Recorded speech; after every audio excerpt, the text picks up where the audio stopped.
I loved your dad. He was the customer of the bank for 30 years. 30.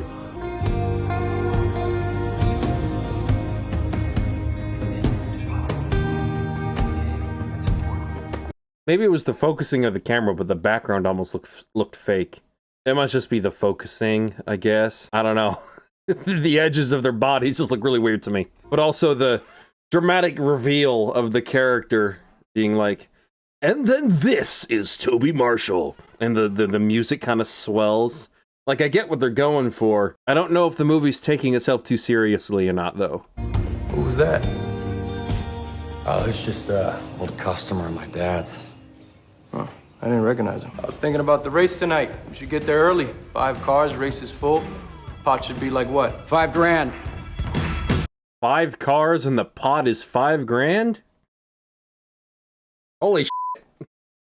Like, that's like fucking nothing compared to the Fast and the Furious. In the first movie, it's 2G buy-in. In the second movie, kind of still not clear on that, but we'll you guys get what I mean.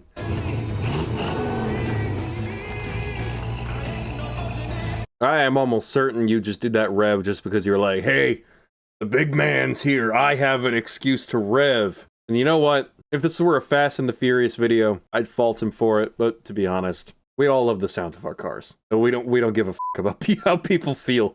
Because if there's one person in the crowd who appreciates it, doesn't matter what anyone else says. To be perfectly honest. Let's just be real for a second here.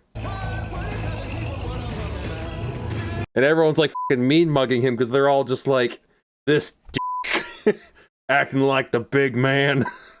Mind if I watch? Well, I guess he was right.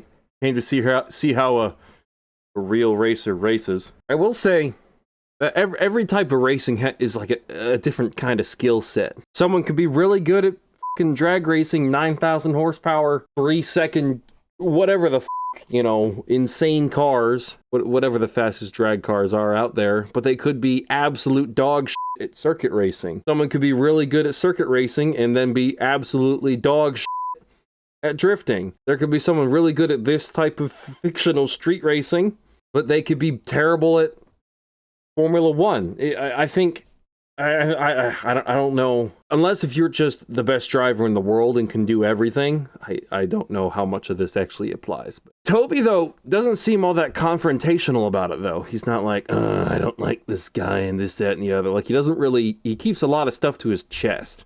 Like, the bank guy, he doesn't really talk about what's going on. He's not super upfront with him being like, oh, you know, I'm kind of displeased with Dakota Johnson leaving her hometown for Dino and all that sort of stuff.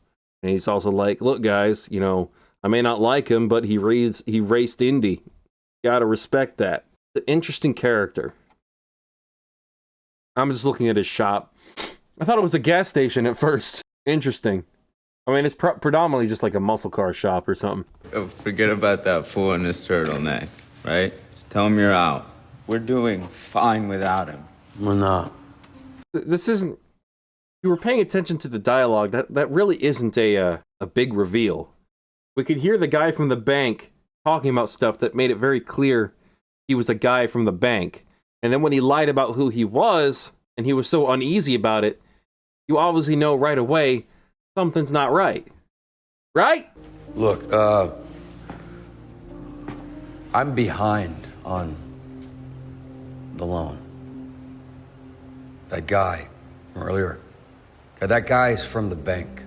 The loan on what? The shop itself? Like, this business was started by his dad, right? Like, it's been around for years. How is there still a loan on it? How expensive is this building in this small town, apparently?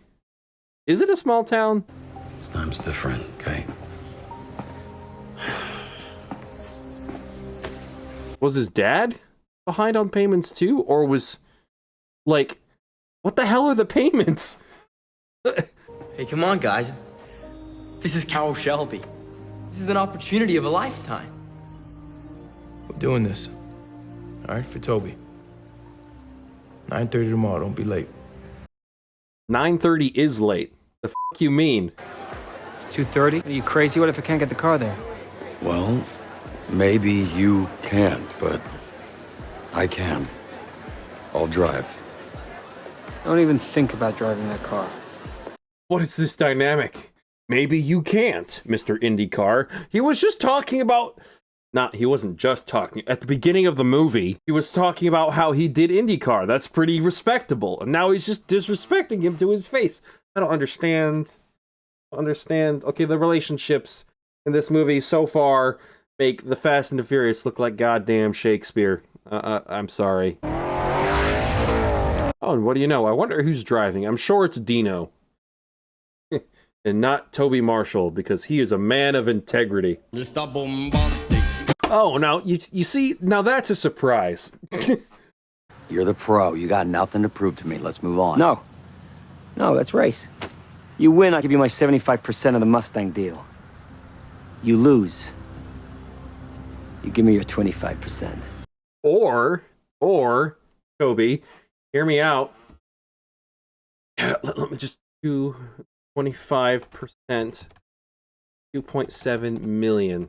$675,000. I'm fairly certain you could take that money, pay off the loan on your shitty shop, then spread the remaining cash with your team evenly, still make everyone happy, and then have that car as a part of your legacy and use that notoriety to uplift your business. That's what I would do, not possibly gamble everyone's ability to make a living just away on pure ego and bullshit.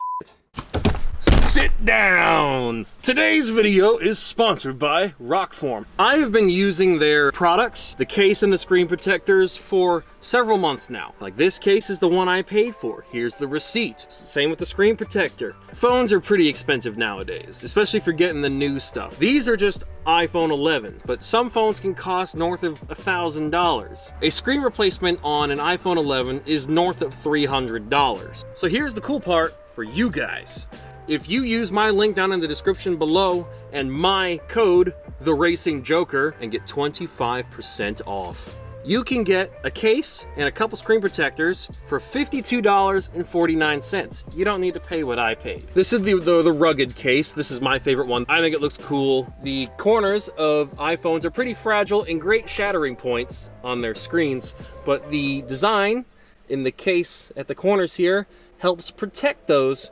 But more importantly, see this square here? That is a neodymium magnet. The cool thing with this magnet is that it can attach to any of their many options you have for mounts, magnetic mounts. If you're riding a motorcycle, a bicycle, or driving a car, you've got a mount that you can get, whether it's a vent mount, suction cup, like the one I've got here. It all works fantastically. A lot better than all the awkward ones where you kind of have to shove it and jam it into place. You can just kind of go pop, and it just works. And plus, despite all that awesome stuff I just told you, they still offer a 60-day money-back guarantee. So, if you want to prevent a whole headache that looks like this, then use your whole head and get some Rockform cases and screen protectors, and while you're at it, get one of those mounts.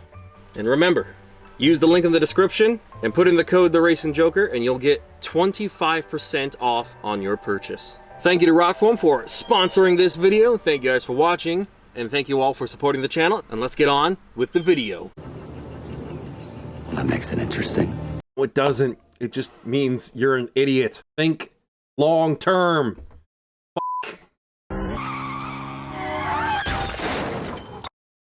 Oh my god. We're rooting for the wrong people.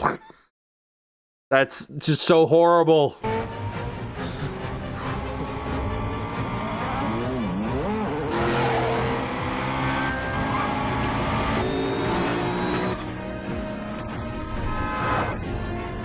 Hey, you're like losing traction at like whatever freaking speed you're at. You need to be careful with your inputs there, man. Oh my god, that poor person literally just went into the ditch. Rooting for the villains.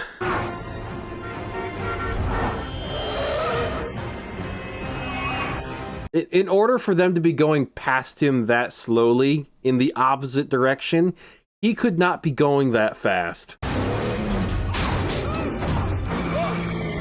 These poor people. These poor people. They nearly killed a homeless dude, and then to make them feel better about laughing at him, they called him the shopping cart man, or whatever. And now they've caused multiple accidents whilst driving at like upwards of probably more than 150 miles an hour on a public road, with tons of traffic, mind you. Sure, driving at night with no traffic, I'm less critical of that. But this is, I'm 100% critical of. We better get going. It's 45 hours and counting. Whoa, whoa, whoa, whoa. Hey. Wait. You're not going anywhere. You need a right Caesar. And Ingram is not going to leave this car in the hands of an ex-con who is about to leave the state and break parole. Oh, he's on parole. Why did Ingram agree to this at all? Okay. Maybe we can just ditch her at a gas station or something. Hey man, look, you wanna go on? Follow me, dude. I'll be driving like a bat out of hell. She'll be screaming to get out of this car. Oh, drive to make her scream and get out of the car. Okay. She's just crazy, you know? She talks too much. Talks too much? Jesus Christ. You all talk too much.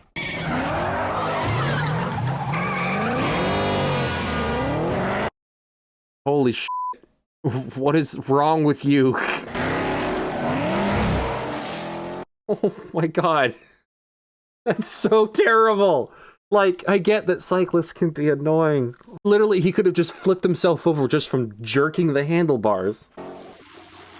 He didn't even look that mad. He just went back to what he was doing. He's like, I'm not gonna let this ruin my day. You keep going, man. Respect. There's so much fucking drifting in this movie. How does anyone have fucking tires?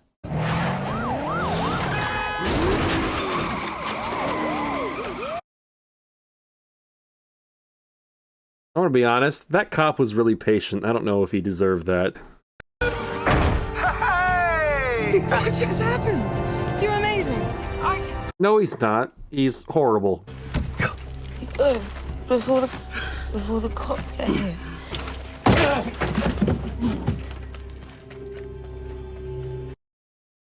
Okay, well, I didn't expect him to just listen. I thought he was going to stay and help her. But he was like, okay, see ya, bye. You don't need to tell me twice. I